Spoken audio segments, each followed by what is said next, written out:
I think the tough part that we're seeing now, we've had a couple games that were very winnable games that we just didn't close out. I think that's the tough part because we could be sitting, a lot. We'd be feeling a lot better about ourselves right now.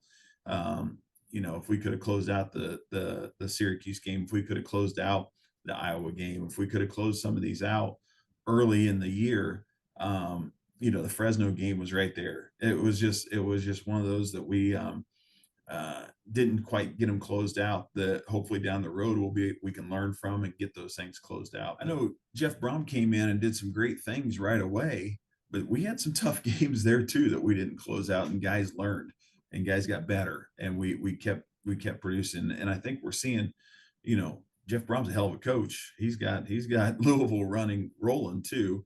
And I think Ryan Walters is a hell of a coach, and he's going to get us there. We're at the midpoint here, Kitch. I mean, Purdue's 2-4. I mean, you are what your record says you are. So Purdue's 2-4.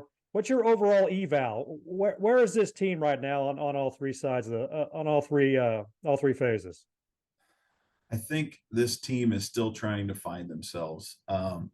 Offensively, we're still trying to figure out, I mean, we've got three really good running backs, but can we line up and be a power running team? I'm not sure that we have the horses up front right now to do that. Can we be an elite passing team? Not sure we have the dudes to do that right now, to just sit back there and throw it all day. I think they're trying to find that right mix and that right balance on offense. And I think they're getting there. I see explosive plays. I mean, I heard Graham Harrell talk earlier in the week, and he's talking about we're having the explosive plays. Those are there. The plays that you get, 12, 15 yards plus, those are there, but we're not capitalizing on them and getting in the end zone on the drives that we have those explosive plays. So they're there. It's just being consistent and then finding a way to get the ball in the end zone. But I think, to your point, it's a little bit of a complementary deal, because I see the defenses, they're at times there's flashes of brilliance, man. It's just putting those pieces together, and at some point it'll click.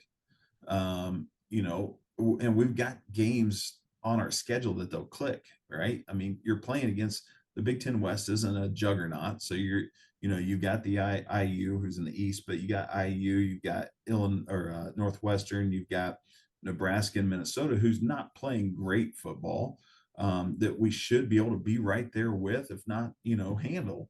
And so at some point it's going to click. We're going to see some brilliance on this field.